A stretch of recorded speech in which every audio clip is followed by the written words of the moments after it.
Olá pessoal, tudo bom? Essa é a aula 5, Estruturas de dados. Nessa aula nós vamos ver o que são estruturas de dados, por que estudar estruturas de dados, como estudar estruturas de dados e, finalmente, vamos ver as estruturas. Nessa aula nós vamos ver vetor e lista, que nós já mais ou menos que conhecemos, além de pilha, fila e dicionário. No encontro síncrono, a gente vai complementar conhecendo deck e tuplo. E também vou citar algumas estruturas que não vamos ver nessa aula, mas que também compõem esse conteúdo como um todo. Tá, vamos lá. E o que é que são estruturas de dados? Aqui a gente tem dois exemplos de código Python. Nesse primeiro, idade recebe 30, um número inteiro. Eu pergunto, idade tem uma estrutura? Não, né? Já notas. Notas vai ter um vetor, usando aqui o NumPy, né? NumPy.array vai ser um vetor que vai armazenar um conjunto de notas de números reais aqui referentes a notas. Notas, ele tem uma estrutura. Essa estrutura é um vetor. A gente sabe que o vetor ele tem certas características. Ele tem uma certa capacidade, que é fixa. Todos os dados do vetor são do mesmo tipo. Nesse caso aqui são números reais, float. A gente sabe que para acessar as posições do vetor, eu tenho que usar um índice, que vai ser um número natural, que começa de 0. Vai ter a capacidade do vetor menos 1. Então vejam, todas essas são características do tipo estruturado que é o vetor. Então, em contrapartida, idade, aqui um inteiro, a gente chama que é um tipo primitivo. Então, o inteiro, o float, o boolean são tipos primitivos, enquanto que o vetor, a lista e outros que vamos conhecer são tipos estruturados. Nós já conhecemos mais ou menos vetor, lista e objeto. Objeto, como eu tenho sempre falado, ele faz parte da programação orientada a objeto, tem toda uma filosofia complexa por trás. A gente não vai ver ele, já vi um pouquinho na disciplina, mas não vai continuar se aprofundando nele. O que a gente vai conhecer aqui vai ser a pilha, fila e dicionário. No encontro síncrono, vamos conhecer também deck e tupla. E eu gostaria de citar, a gente não vai chegar a falar sobre elas, mas elas são super importantes na computação. Existem as árvores e grafos. Essas são estruturas super importantes, mas um pouco complexas para a gente. Então vão acabar ficando de fora. E por que estudar diferentes estruturas de dados? Vocês conhecem os vetores e conhecem as listas. Só entre essas duas estruturas, vocês já sabem que às vezes é melhor usar lista e às vezes é melhor usar vetor. Por que isso acontece? Porque essas duas estruturas têm diferentes características. E o mesmo vai acontecer para todas as outras estruturas que a gente vai ver. Ou seja, assim como eu tenho um laço que é mais adequado para um certo problema, ou uma forma de resolver o problema que fica mais adequada, eu vou ter uma estrutura de dados que vai ser mais adequada para resolver determinado problema. Isso porque diferentes estruturas têm diferentes características. O ponto é escolher a ferramenta certa para o trabalho. E a gente vai ver que tem toda uma gama de ferramentas. E quando eu falo mais adequado, o que é que eu estou querendo dizer? A ferramenta mais adequada, ou a estrutura mais adequada, vai ser a que tem um raciocínio mais intuitivo. Vai ser mais fácil de pensar do problema se você usar uma certa estrutura do que usando outra. O código também pode ficar mais fácil de escrever e entender. Sem contar que diferentes estruturas vão ter diferentes desempenhos, tanto em tempo quanto em memória. Pode ser que seu algoritmo fique mais rápido, pode ser que ele ocupe menos espaço. Isso são vantagens que, até então na disciplina, a gente fala que não é tão importante, mas em algumas situações críticas isso vai poder ser relevante para você. Então, escolher a estrutura certa pode fazer com que seu algoritmo rode muito mais rápido do que se você escolher a estrutura errada. Então, acaba que conhecer as diferentes estruturas é você conhecer diferentes ferramentas para resolver os problemas. Se você não conhece, você fica limitado a uma ou duas ferramentas. E como é que vai ser abordada cada estrutura de dados nessa aula? Primeiro, a gente vai fazer uma analogia daquela estrutura com alguma coisa do mundo real que tem a operação parecida. Daí a gente vai entrar nas características principais e vai falar como aquela estrutura suporta as três principais operações sobre um conjunto de dados, que é o acesso, a inserção e a remoção. Depois, vai ter um exemplo simples operando aquela estrutura e depois uma breve discussão para esclarecer e reforçar os pontos fracos e fortes daquela estrutura.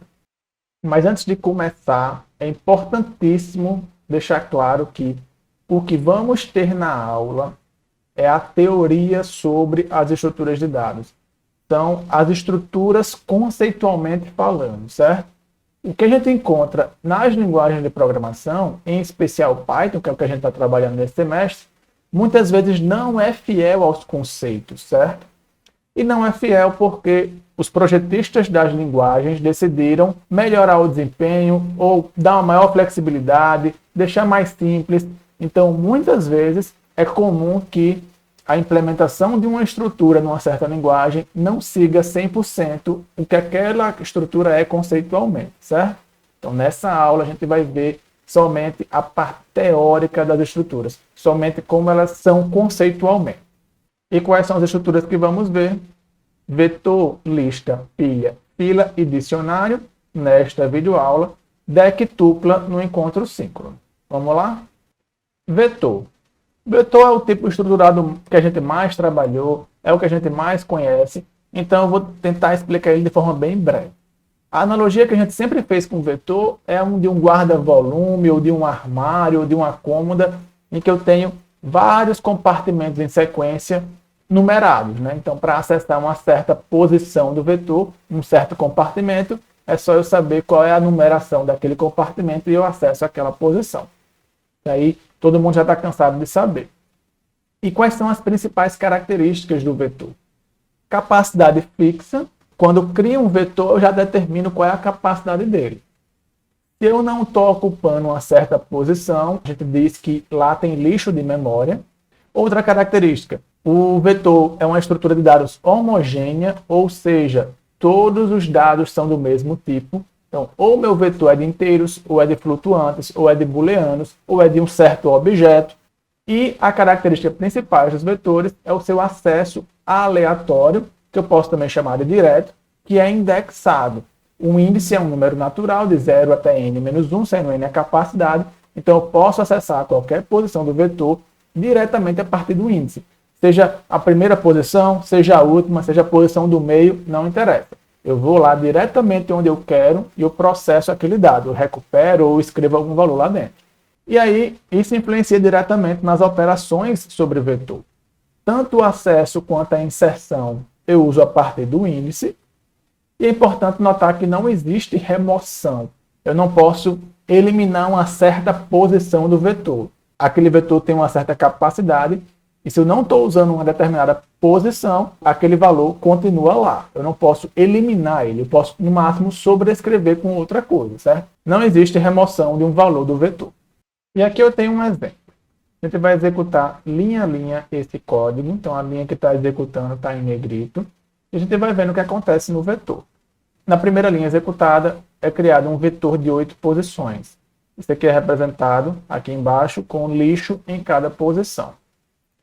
Ao executar a segunda linha, eu estou usando essa notação aqui que é mais conceitual, certo? Em Python seria o equivalente aqui à direita. Coloque 10 na posição 2 do vetor. Então, coloco aqui esse valor 10 e a execução vai ser aquilo que já conhecemos, certo? Coloque o valor 6 na posição 7. Depois eu recebo, o acesso, a operação de acessar. Me retorne o valor que está na posição 5. Aqui seria lixo, Não significa muita coisa, mas só para exemplificar. E aqui, finalmente, coloque -3 na posição 4. O vetor resultante ficaria dessa maneira ao final dessa execução. E aí, alguns pontos importantes sobre os vetores. Eu posso definir vetores dentro de vetores para criar matrizes de 2 ou mais dimensões. A gente já trabalhou com isso também. Junto de listas, é a estrutura de dados mais básica e comum nas linguagens de programação. Vetores dinâmicos resolvem um problema do tamanho fixo, mas perdem um pouco em desempenho. A gente não chegou a trabalhar com vetores dinâmicos, mas é uma forma de implementar vetores que eu não tenho mais uma capacidade fixa. Só que aí eu perco um pouco de desempenho. E vetores costumam ter um desempenho superior. especialmente quando o problema que eu estou trabalhando, a quantidade de dados é pré-definida e não muda. Ou seja, eu já sei a quantidade de dados que eu vou processar e eu sempre estou processando todo aquele conteúdo, todos aqueles dados, o vetor costuma ter um desempenho muito superior às outras estruturas. Nós vamos passar agora para listas. E aí eu peço que você desaprenda tudo o que você tem aprendido sobre listas em Python. Conceitualmente falando, listas é muito diferente com o que a gente tem trabalhado na linguagem Python, ok? Então, tente limpar sua mente para o que você vai ver a partir de agora. A analogia das listas é a de vagões de um trem. Imagine que eu tenho um trem que tem vários vagões.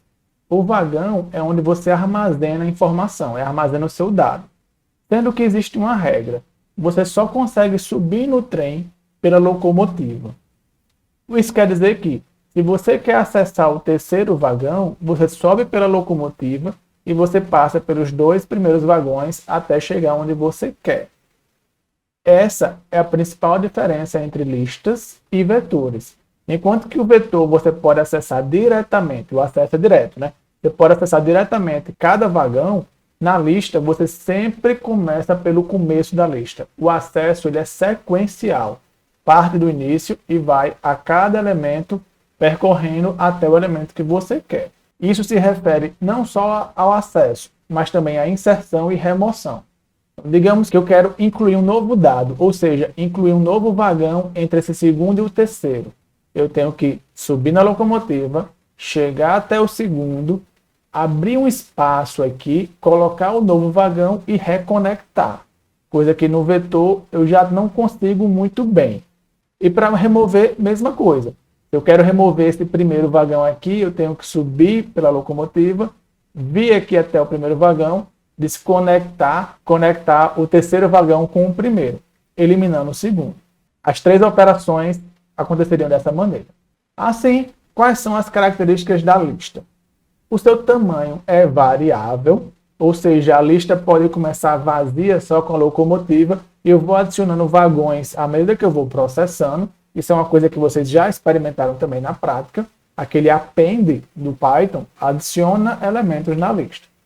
Normalmente, a lista é uma estrutura de dados homogênea, ou seja, todos os dados são do mesmo tipo. E como a gente estava vendo, o acesso é sequencial, sempre pela cabeça, pelo início da lista. Consequentemente, o acesso, inserção e remoção no início são operações extremamente eficientes. Se eu quiser sempre operar no início da lista, eu sempre vou ter um custo baixo. No entanto, se eu estiver operando qualquer outra posição, eu tenho que processar toda a lista até onde eu quero chegar. E isso pode ser um bocado ineficiente. Mas, de novo, isso é conceitualmente falando. Isso é na teoria. Na prática, em Python, há uma série de otimizações para que isso não seja tão custoso. A gente não vai entrar em detalhes de implementação, mas não fiquem pesando a consciência de que eu vou usar listas e vai ser muito ineficiente. Não, não é, certo? E aqui temos um exemplo. Então, eu tenho uma função criar lista, que cria uma nova lista vazia, ela está representada aqui embaixo, olha, não tem nada, certo? Quando eu insiro o elemento 10, ele insere no início da lista. Quando eu insiro o elemento 25, ele é inserido no começo da lista, ou seja, o 10 é deslocado para que o 25 seja colocado. Eu sempre coloco no início da lista, a menos que a operação indique o contrário. Então, eu adicionei 25 aqui, vou adicionar o menos 6, mesma coisa. Ele vai colocar aqui no início da lista. Então, final da lista, início da lista. E agora, eu vou inserir o menos 21 na posição 1. Usando a contagem que nem de vetores, eu tenho 0, 1 e 2. Então, eu quero colocar o menos 21 aqui nessa posição. Com isso, eu vou acessar o menos 6. E aí, eu vou abrir um espaço aqui, digamos, para colocar o menos 21. Aqui eu também simulei o que seria o append, né, que é adicionar no final da lista. A linguagem Python seguisse a teoria direitinho, para colocar um elemento no final, eu teria que percorrer toda a lista e lá no final eu conecto o elemento, certo? E por último, a remoção. Então, a remoção do elemento 25, ele vai percorrer cada posição, chegar no 25, eliminar e aí o 10 vai se conectar ao menos 21 novamente. Conceitualmente falando, é assim que a lista funciona. Tá, e como a gente falou, e algumas operações que são comuns, que são frequentes, são caras, né? Sempre que eu tenho que inserir, acessar ou remover algum elemento no final da lista, ou pensa assim, do meio para o final, eu tenho que percorrer toda a lista. Isso não é bom, não é eficiente. Agora imagine se eu tivesse que percorrer uma certa lista de trás para frente. Isso aqui é super caro de fazer, certo? Eu faço muito mais operações do que eu precisaria fazer usando vetores. Por causa disso, existem diferentes variações de implementação de listas. O que a gente está conversando agora são listas simplesmente encadeadas, ou seja, cada vagão está conectado ao próximo vagão e eu só posso andar em um sentido. Eu não posso andar no sentido contrário, eu não posso voltar vagões. Já na lista duplamente encadeada, eu posso ir e voltar. Então, essa implementação ela já melhora muito a questão do desempenho, porque eu posso percorrer a lista em dois sentidos. E aí eu também tenho implementações circulares. Uma lista, ela, quando vai chegar ao fim, volta ao primeiro elemento. Isso tem algumas aplicações e, obviamente, tem benefícios e desvantagens. E, por fim, tem a lista circular duplamente encadeada. É a mais flexível, eu posso ir nos dois sentidos. A lista, o último elemento conecta com o primeiro, é a que acaba sendo mais fácil de percorrer, só que aí eu tenho um custo maior em memória, porque eu tenho que usar mais referências. Mas esses detalhes aqui não são relevantes para a gente. A ideia central de lista simplesmente encadeada é a que importa. E, como eu tinha dito, junto de vetores é a estrutura mais básica e comum das linguagens de programação. Na prática, listas e vetores são usados para implementar as outras estruturas de dados que a gente vai ver agora. Entrando agora na novidade, né? Vamos ver as pilhas. E a analogia de pilha é a de pilha de prato ou uma pilha de cartas. A ideia é que, se eu tenho uma pilha de pratos, eu sempre vou adicionar um novo prato ou remover o prato a partir do topo da pilha, ou seja, do prato que está em cima. Eu não tenho a operação de catar um prato que está lá no meio. Eu não posso colocar um prato lá no meio da minha pilha. Eu sempre acesso, faço inserção ou remoção a partir do topo da pilha. Ou seja, quais são as características da pilha? Ela tem um tamanho variável. Cada prato que eu adiciono aumenta o tamanho da minha pilha. Cada prato que eu removo diminui o tamanho da minha pilha. E ela tem uma certa política, que é a de último a entrar é o primeiro a sair. Ou seja, o último prato que foi colocado na pilha, o último elemento colocado na pilha, vai ser o primeiro elemento que vai sair da pilha. Ou, em inglês, last in, first out. Ou LIFO, certo? Com isso, a gente percebe que as operações de inserção e remoção são sempre no topo da pilha. E isso faz com que a interface da pilha seja muito simples. As operações da pilha são muito simples. Eu tenho o acesso, que é o top, a inserção, que é o push, e a remoção, que é o pop. O top, ele vê qual é o topo da pilha. O push, ele adiciona um elemento na pilha. E o pop retira um elemento da pilha. Vamos ver um exemplo. Na primeira linha, eu criei uma pilha. Ela está aqui embaixo, está vazia. Pilha.push 10, eu adiciono 10 na pilha. Então, aqui é o topo da pilha. Vou adicionar agora 25. 25 passa a ser o topo da pilha. E essa é a ideia. Na linha seguinte, eu teria um X recebendo o topo da pilha, ou seja, X receberia o valor 25, que é o que está em cima. Em seguida, eu faço um pop, que retira o elemento de cima. Faço um push, que adiciona o menos 6. Faço outro pop, que fica o 10. Então, a dinâmica, as operações são bem simples. Eu sempre vou colocando elementos em cima e vou retirando de cima para baixo. Além dessas operações top, push e pop, eu tenho algumas operações auxiliares que são comuns. Tem um empty, para verificar se a pilha é vazia. Tem um reverse, para inverter uma pilha. E algumas outras. Uma coisa que é importante notar é que operações que não envolvem o topo são caras. Se eu quiser inserir um elemento lá no meio da pilha, na verdade eu tenho que desempilhar vários elementos até chegar onde eu quero e depois empilhar novamente. Da mesma forma, vai ser custoso se eu tiver uma remoção de elemento lá no meio.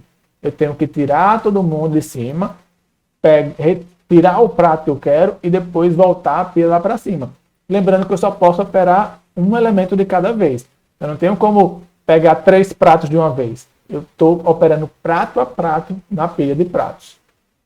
E a gente não vai entrar em muitas aplicações de pilha, mas a pilha resolve de forma muito elegante alguns problemas computacionais. Na implementação de linguagem de programação e de compiladores, a pilha é extremamente útil.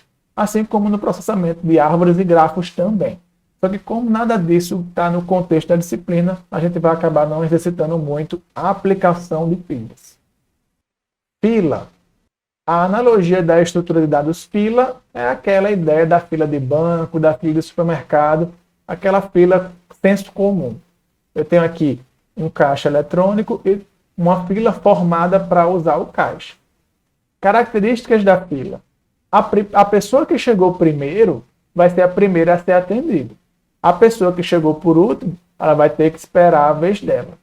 Que é a política de primeiro a entrar é o primeiro a sair. Ou, em inglês, first in, first out, ou FIFO. Além disso, a fila tem tamanho variável, que nem a pilha.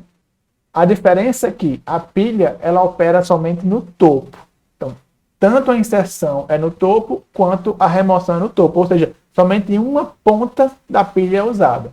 Já a fila tem como característica que os elementos são inseridos no seu final, ou seja, em uma das pontas, e os elementos são removidos na frente da fila, ou seja, na outra ponta. Com isso, eu também tenho 3 operações. Eu tenho o acesso, que é feito olhando na frente da fila. Quem é que está na frente da fila? Quem é o próximo a ser atendido? Esse é o front. Eu tenho a inserção, que é o pushback, ou seja, vá para o final da fila. Novos elementos entram no final da fila. Já a remoção, quem sai da fila é quem acabou de ser atendido, é quem estava na frente. Então é o pop front. Vamos ver um exemplo? Na linha 1 eu tenho a criação da fila. A fila está aqui embaixo e eu vou sempre identificar o que é a frente da fila e o que é o final da fila. Quando eu coloco o primeiro elemento, eu digo, vá lá para o final da fila. Só que a fila só tem um elemento, né? Ele tanto está no final quanto está na frente. Já o segundo elemento, quando eu coloco vá para o final da fila 25. Então, o final da fila é o 25 e quem está na frente da fila é o 10. Quando eu faço um pop front, ou seja, atenda quem está na frente da fila, eu vou atender o 10. Percebam a diferença da pilha. Quem foi o último colocado na fila? Foi o 25. Só que ele, por ser o último colocado, vai ser também o último a ser atendido. Primeiro eu atendo o 10, que está na frente, certo? Então, pop front atende o 10. Depois eu coloco um novo elemento, o menos 6. Então, o menos 6 vai para o final. Coloco também o menos 14. O menos 14 vai para o final. Então, eu vou adicionando no final da fila e vou consumindo quem está na frente da fila. Então, quando eu consumir aqui com pop front, quem sai é o 25. E aí fica menos 6 e menos 14 na fila. Esse é o funcionamento da fila. Além dessas 3 operações, assim como na pilha, eu vou ter algumas operações auxiliares aqui. E da mesma forma que a fila também resolve de forma elegante alguns problemas computacionais. Em especial, muito característico, eu tenho um problema do produtor-consumidor, que é o problema da fila do caixa, certo? Pessoas vão chegando para passar as compras no caixa do supermercado e o caixa, né, o funcionário, vai consumindo, vai processando aquela fila. Então, esse é um problema clássico do mundo real e é um problema clássico da computação e tudo isso se resolve formando filas. Se eu não tiver a formação de filas, vira uma bagunça, eu não garanto que todo mundo vai ser atendido e isso pode ser um problemão. Dicionário. Dicionário é uma estrutura de dados baseada no dicionário de palavras mesmo, dicionário da língua portuguesa, dicionário português-inglês. É a mesma ideia.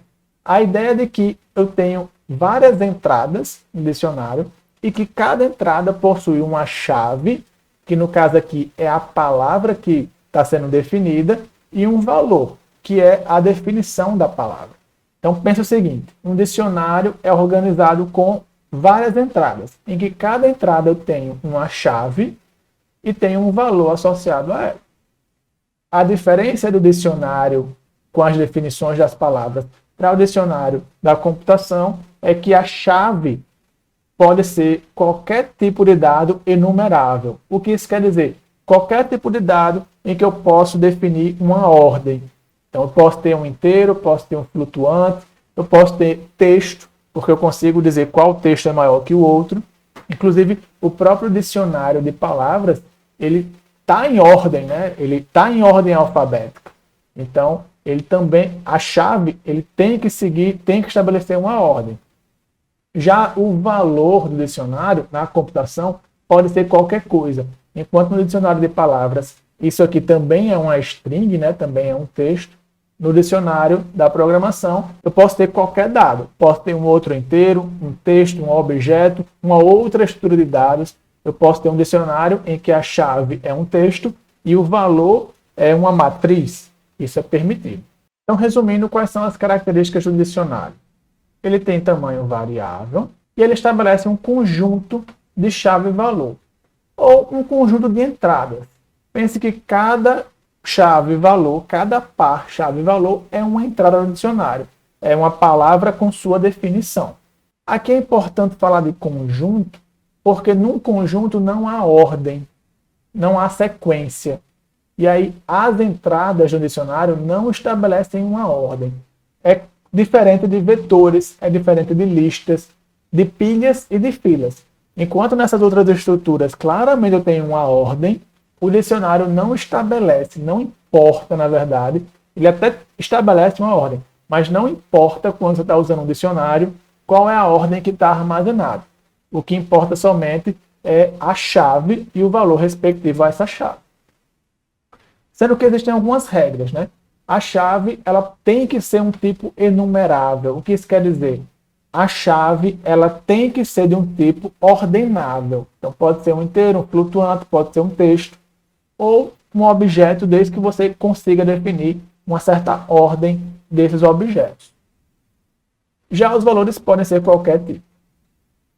E uma outra regra é que as chaves são únicas no dicionário. A gente vai ver no exemplo já já. Quais são as operações básicas do dicionário?